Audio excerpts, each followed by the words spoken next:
अब हुआ ये है कि अमेरिका और ईरान के दरमियान एक बार फिर कशीदगी में नुमाया इजाफा देखने में आया है। अब हम सारे तो बैठे हुए यही बात कर रहे थे कि आपस में उन लोगों की बातचीत चल रही है और इंशाल्लाह उम्मीदें भी अच्छी हैं, सब कुछ ठीक हो जाएगा। ऑल तो बीच में रुकावटें इस तरह आ रही थी कि वो गैप्स आ रहे थे, लेकिन दोबारा से हमले हो जाना ये नहीं कोई सोच रहा था। अभी तक अब सुप्रीम लीडर की तदफीन भी नहीं हुई है, वो भी साथ साथ मामला चल रहा है। तो अमेरिका ने रात गए ईरान पर 80 से ज़्यादा फ़िज़ाई हमले किए हैं। बंदर अब्बास, सर्क और कशीम को निशाना बनाया गया है और अमरीकी हुकाम के मुताबिक इन हमलों का हदफ ऐसी फ़ौजी तनसीबात और दिफाई निज़ाम थे जो मुबैना तौर पर बहरी जहाज़ों पर हमले में इस्तेमाल हो रहे हैं। प्रॉब्लम सारी वहीं से शुरू हो रही है और जवाब में ईरान ने बहरीन और कुवैत में भी कोई 85 अमरीकी अहदाफ को निशाना बनाया। 85 दावा किया कुवैत में भी सायरन बजना शुरू हो गए थे। हालिया जो बहरान है उसका आगाज़ आबनाए हुर्मुस के करीब ईरान की जानिब से कतरी और सऊदी समेत 3 तजारती ऑयल टैंकर्स पर और गैस टैंकर पर हमलों के बाद हुआ,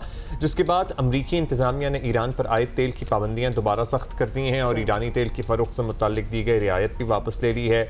अमरीका ने ईरान पर MOU के आर्टिकल 5 की खिलाफ वर्जी का इल्ज़ाम लगाया है। MOU के आर्टिकल 4 के तहत अमरीका ने यह वादा किया था कि वो ईरान पर आयद बहरी नाकाबंदी को महदूद करेगा और ईरानी तेल की फ़रोख्त की इजाज़त देगा, और इसने वादे पर अमल भी किया। जबकि आर्टिकल 5 के मुताबिक ईरान इस बात को यकीनी बनाएगा कि तजारती और सिविल बहरी जहाज़ बगैर किसी फीस या रुकावट के अपनी आमदोरफ्त जारी रख सकेंगे और जिन बहरी रास्तों में रुकावटें पैदा हो चुकी हैं उन्हें साफ और बहाल करने के लिए हर मुमकिन कोशिश की जाएगी। अमरीका और ईरान के दरमियान हालिया कशीदगी के बाद तेल की बैनुल-अक़वामी कीमतों पर भी असर नजर आ रहा है और ब्रेंट क्रूड ऑयल $76 फी बैरल पर ट्रेड कर रहा है। आपको पता है ना बात कहाँ तक जा पहुंची थी। लेट्स टॉक अबाउट इट कि बात कहीं रुकनी है कि नहीं रुकनी। और डॉक्टर जमील अहमद खान साबिक सफ़ी हमारे साथ हैं। डॉक्टर साहब, हम तो बड़े होपफुल थे और आपसे भी हमारी बातचीत चलती रही है और माना कि ज़रा डिलेज थे डायलॉग में, कुछ दिन के स्टेटमेंट्स भी ऑब्वियसली ऐसी चीज़ें हिंडर करते हैं, लेकिन यहाँ तो हमले स्टार्ट हो गए हैं दोबारा। तो इसके बारे में हम क्या समझें आप? जी, सुबह बखैर और मधु करने पर मशकूर दोबारा। लेकिन अगर आपको याद हो, आपके नाज़रीन को यकीनन और आपको, कि वो मैं लफ्ज़ एक इस्तेमाल करता रहा हूँ कि ये सिलसिला जारी रहेगा लेकिन हचकोले आते रहेंगे। तो ये थोड़ा सा बड़ा हचकोला एक आ गया है। ये पहले छोटे छोटे हचकोले आ रहे थे, इस बड़े हचकोले को भी, और मैं ये भी हमेशा तजिए के मुताबिक और पीछे मंतक है इसके, वो मैं सारे दे सकता हूँ मंतक भी इसके पीछे क्या है जो मैं तजिया देता रहा हूँ। पहले वो ये है कि हचकोलों के बावजूद ये दोनों मुल्कों की और पूरी दुनिया की ज़रूरत है कि ये मसला हल हो जाए। लेकिन बिल्कुल जाहिर है there is a slip between the lip and the cup. वो किस वक्त कोई ज़्यादा शिद्दत अख्तियार कर जाइए। जो आपने 80 जो अहदाफ को निशाना बनाया गया है अमेरिका की तरफ से, आप देखेंगे कि इसमें कोई जानी नुकसान अगर हुआ भी होगा तो खाद और इसी तरीके से जो 85 अहदाफ को निशाना बनाया है, क्योंकि IRCG ने और उनके ज्वाइंट कमांड ने कह दिया था कि हम इसका बिल्कुल बेफिटिंग जवाब देंगे। मैं इसको कहूँगा कि रेसिप्रोकल अटैक्स इन्होंने कर लिए। अब मैं समझता हूं कि फिर थोड़ी सी खामोशी आएगी। अब सवाल ये पैदा होता है कि जो कम्युनिकेशन का एक सेटअप करना था, जो कि 14 नुकाती पॉइंट्स में दिया हुआ है कि दोनों ममालिक एक अपना हॉटलाइन जिसको कह लें आप, एक कम्युनिकेशन का सिलसिला रखेंगे, वो अभी तक नहीं इस्टेब्लिश हुआ है। असल प्रॉब्लम यह है कि अगर वो 3 जहाज गुजर रहे थे और दिए हुए रास्ते, ईरान कहता है कि मैं बिल्कुल 5 नंबर पॉइंट जो है जिसको क्लास कह लें आप इसका MOU का, वो कहता है कि जी मैं तो पासदारी इसकी बिल्कुल कर रहा हूँ, क्या किया जाए, माइंस लगी हुई हैं आपके, इसमें 5 नंबर में दिया हुआ है कि माइंस के रास्ते जो है वो आप हमने क्लियर करने हैं। तो वो माइंस के रास्ते क्योंकि हैं, लिहाजा हम नॉर्दर्न साइड और सदर्न साइड का हम कह रहे हैं कि इधर से जहाज गुजरे, अगर उसकी खिलाफ वर्जी करते हैं तो हम उनको रोकते हैं, अगर नहीं रुकते हैं तो हम इन्फोर्स करते हैं। अब इस चीज को इंटरप्रेट करने के लिए कोई हॉटलाइन होनी चाहिए थी। लेकिन डॉक्टर साहब, it is not that easy, provided कि कतर सालसी का किरदार अदा कर रहा है। कतर ने बाकायदा बाज़ाब्ता अपना एहतजाज रिकॉर्ड कराया है। You also need to understand the perspective of the other side as well. जहाज गुजर रहा है तो इसका मतलब ये तो नहीं है कि आप उस पर हमले शुरू कर दें। कतर से तो बराह रास्त रब्ता है ना, सऊदी अरेबिया से भी है। अभी आयतुल्लाह खामनाई के जनाजे पे भी दोनों के डेलीगेशंस मौजूद थे। मतलब थोड़ी सी रिस्ट्रेंट तो ईरान को भी दिखानी चाहिए। कितनी मायूब बात है कि एक मुल्क जो आपकी सालसी करा रहा है, अभी आपका मेहमान था 2 दिन पहले, और उसके जहाजों पे आप हमले कर रहे हैं। जी हाँ, और न सिर्फ ये बल्कि सऊदी सुपर टैंकर पर भी हमला हुआ है। ये एक तशवीशनाक बात है, इसमें कोई शक नहीं कि सऊदी और कतर के टैंकर्स पे हमला हुआ है। कतर ने तो प्रोटेस्ट कर दिया, कतर ने बुला लिया उनके शादी अफेयर को उनके सफारतखाने से ईरान के, और उसको प्रोटेस्ट एक ऑफिशियल लॉन्च भी कर दिया है। और सऊदी अरब ने अभी वो नहीं किया है, शायद वो भी कर दे इस चीज को। लेकिन देखिए बात ये है कि यही तो चाहते हैं जो लोग हैं। ठीक है, ये गलती ईरान से, ईरान कोई किसी तरह कम्युनिकेशन करता, वो अपने आगे जाके वजाहत दी जाएगी उसकी, क्योंकि जितनी कम्युनिकेशन ईरान की और जितनी ज्यादा राहो रस्म ईरान की कतर के साथ है और रही है पहले, तो उसके तहत जरूर उसकी वजाहत। डॉक्टर साहब, लगता है कि कम्युनिकेशन इशू जो है ये ईरान के अंदर है, और ऐसा तासुर जो ये ऐसा मिलता है कि इनकी अस्करी और सियासी जो क़यादत है वो सेम पेज पे नहीं है।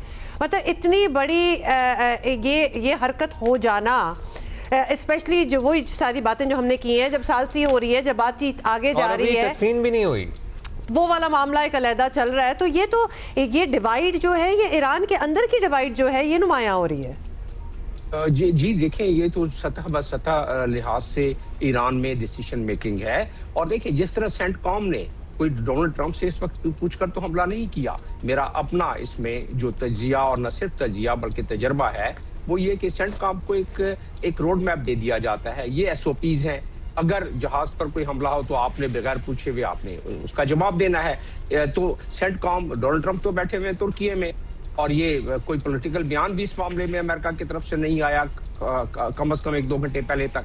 तो जब ये एसओपीज आईआरसीजी को भी दी जाती है और उनको भी ऐसा एसओपी दे दी जाती है कि अगर ऐसा हो तो आपने ऐसा करना है, तो वो हो गया। लिहाजा इसीलिए तो आप देखें कि कश्मीर के हमारे लाइन ऑफ कंट्रोल पर हमने हॉटलाइन इस्टेब्लिश की हुई है। 2 न्यूक्लियर ममालिक हैं, हमने इंडिया के साथ हॉटलाइन की हुई है। जब कोई ऐसी स्क्रिमिशेज होती हैं तो हम फौरी तौर पर हॉटलाइन उठाते हैं, हमारी मिलिट्री ऑपरेशन, उनका मिलिट्री ऑपरेशन, और उस चीज को सुलह सफाई या जो भी होता है वो कर लेते हैं ताकि एस्केलेट करने से बढ़े।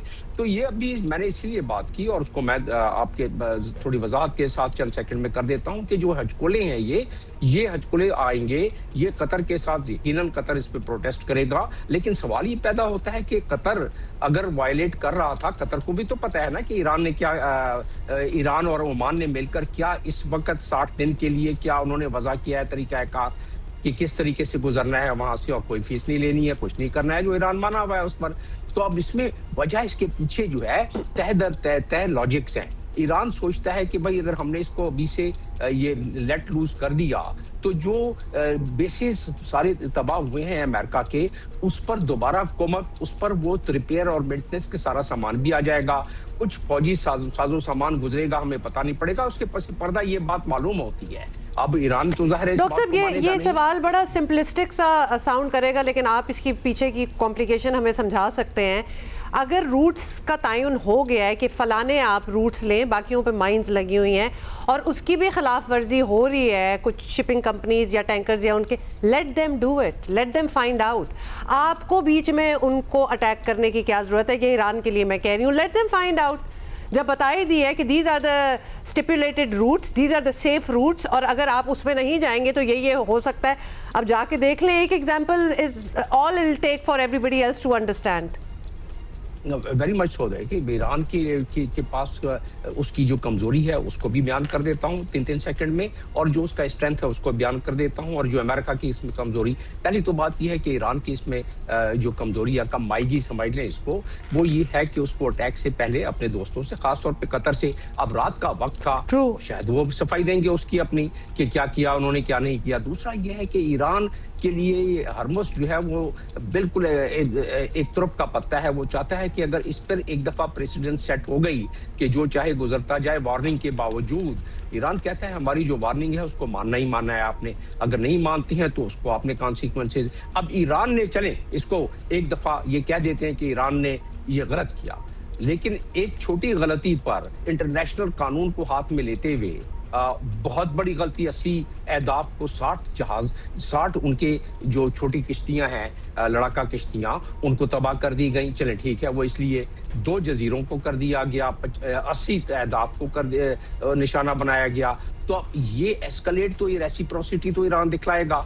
तो बात ये है कि एक छोटी गलती पर बड़ी गलती, और बड़ी गलती पर फिर दूसरी गलती। तो कहने का मकसद ये है कि अभी आ जाते हैं जरा कंक्लूडिंग उस पर कि इन तमाम के बावजूद मेरा अपना मानना ये है, और आपके प्रोग्रामों में इंशाल्लाह इसको डिस्कस करेंगे, इन हचकोलों के बावजूद ये सिलसिला डायलॉग्स का जारी रहेगा। 11 तारीख या 13 तारीख जब भी हो सकता है कोई डिले हो जाए, लेकिन दोबारा ये रिज्यूम हो जाएगी गुफ्तगू जो पाकिस्तान जिसकी मीडिएटेशन करा रहा है। तो लिहाजा वो जिस तरह के मैंने बताया कि दुनिया दोबारा उस कर्ब और उस दर्द में मुब्तला नहीं। आप ही तो बता रही हैं अभी, और क्या बता रही हैं आपके तेल की कीमत बढ़ गई, और ये अगर शिद्दत बढ़ती है तो वो 124 तक चला गया था ना, और वो अगर दोबारा हो जाता है मामला तो आपको पता है दुनिया और अमेरिका की एक चीज आपको सेंसिटिव मैं बता दूं कि अमेरिका क्यों इन 15 पॉइंट पर माना है। 174 बिलियन इनके पास था लीटर ऑयल का रिजर्व, जिसको कि वो हर रोज 1.5 मिलियन ड्रॉ करते रही हैं। ये बात कर रहा हूं 12 मार्च की। 12 मार्च से लेके अब तक उनके ज़खायर बिल्कुल 1/4 भी बाकी नहीं रहे हैं। बकौल लैरी जॉनसन के और कुछ और वहां अमेरिका से जो खबरें आ रही हैं, अब उनके पास 10 दिन का रिजर्व रह गया है। तो फिर अमेरिका क्या करे? उसने कुछ ना कुछ तो सीट करना है, कुछ ना कुछ अपनी ताकत भी दिखलानी है। दुनिया की सबसे बड़ी ताकत है वो। तो लिहाजा इन मजबूरियों के तहत जो दुनिया की भी है और अमेरिका की भी है, और मिड टर्म इलेक्शन की हम जिक्र करते रहे हैं, इन मजबूरियों के तहत ये हजकोलों के साथ डायलॉग भी जारी रहेगा। और वो उसमें दुनिया ठीक है, पाकिस्तान को थोड़ी सी इसमें मेहनत करनी पड़ेगी। अब कतर जो मीडिएटर के तौर पर थोड़ा सा था, वो अपने हाथ खींचने की कोशिश करेगा या दोबारा, क्योंकि कतर में बर्दाश्त का बड़ा मादा है। वो इजराइल ने भी जब हमला किया था तो कतर ने कहा था कि हम इसका जवाब देंगे, उसके बाद वो खामोश हो गया क्योंकि उसने सब्र का और तहम्मुल का मामला किया। ईरान ने जब हमले किए सऊदी अरब पर और यूएई पर, तो उसके बाद जाहिर है पाकिस्तान ने भी इस बैकशोर चैनल डिप्लोमेसी की और वो भी सब्र का मुजाहरा किया। कतर पे भी हमले हुए थे, बाकी इन तमाम खलीजी ममालिक पर। तो इस दफा भी मेरा अपना मानना ये है कि ये मामला इधर आके थमेगा जब तक कि दोबारा ऐसी कोई शिद्दत ना हो, और ये जब तक कि अच्छा डॉक्टर साहब, ये कोई पहली दफा तो एपिसोड हुई नहीं है, इससे पहले भी एपिसोड हो चुकी है, उससे पहले भी एपिसोड हो चुकी है। मतलब मैं कहता हूँ कि पाकिस्तान के लिए भी कितनी ऑकवर्ड पोजीशन है कि हर दफ़ा इस एपिसोड के बाद हम तमाम अतराफ से लोगों को समझाने के लिए पहुँच जाते हैं और समझाने में कामयाब भी हो जाते हैं, अल्लाह का शुक्र है। और इस मरतबा तो कतर भी, जो कि खुद एक बड़ा मेजर सालिस है, वो भी इन्वॉल्व है इस एपिसोड में। सो कितना आसान होगा आपको लगता है कि दोबारा to get things back to normal और वेयर दे वर? क्योंकि अभी तो हम एक्सपेक्ट कर रहे थे ना कि 14 को एक तीसरा राउंड इस्लामाबाद में होगा। 14 को नहीं, 11 की बात हो रही थी वैसे। 11 को या तो तीसरा राउंड इस्लामाबाद में होगा। Do we see that happening on time? At all. Well, time could be delayed but then it is going to happen. और पाकिस्तान because ये मीडिएशन कोई आज दुनिया का सबसे कॉम्प्लेक्स एंड कॉम्प्लिकेटेड मैटर है। ये तो दुनिया मानती है इसको। अब इसमें अगर पाकिस्तान ने ये बीड़ा उठाया है तो ये आसान काम तो नहीं है। जरूरी नहीं है कि 100% कामयाबी भी हो जाए, लेकिन अब तक की भी जो कामयाबी है उसमें भी पाकिस्तान सुरखरू तो हुआ है। और इसकी वजह से आपने शुनीद देखी, बल्कि खबरें अब तो राइटर्स की और सारों की आ गई है कि लीबिया में भी पाकिस्तान को इनवाइट किया गया है। और किसने इनवाइट किया है? अमेरिका ने, तुर्की ने, सऊदी अरेबिया ने, कि जी वहां भी उनके दो मुतारिब ग्रुप जो हैं उनको यूनिफिकेशन में आप मदद कर दें। और back channel diplomacy, as I understand, मैं सफीर वहां रहा हूं, बैक चैनल डिप्लोमेसी वहां हमारी जारी है। तो अगर कोई हमारे इन तमाम, अगर इतना बड़ा हमने वजन ना उठाया होता अपने कांधों पर, तो दुनिया हमें क्यों वो एक और उसमें डालती, आजमाइश में हमें डालती। तो वो उस चीज को अगर मद्देनजर रखा जाए तो कोई शक नहीं कि पाकिस्तान कब तक मनाता रहे। लेकिन डिप्लोमेसी नाम है कंसिस्टेंसी और कंटिन्यूटी का। डिप्लोमेसी में जाहिर है one can not really lose the heart, and diplomacy में unless you continue with your efforts and with diplomacy, it can slip off any time. That is right, and it is not something that can happen in a flash. You have to be consistent and patient about it, and yes, patient as well. बहुत शुक्रिया doctor Jamil Ahmed Khan, thank you. My pleasure.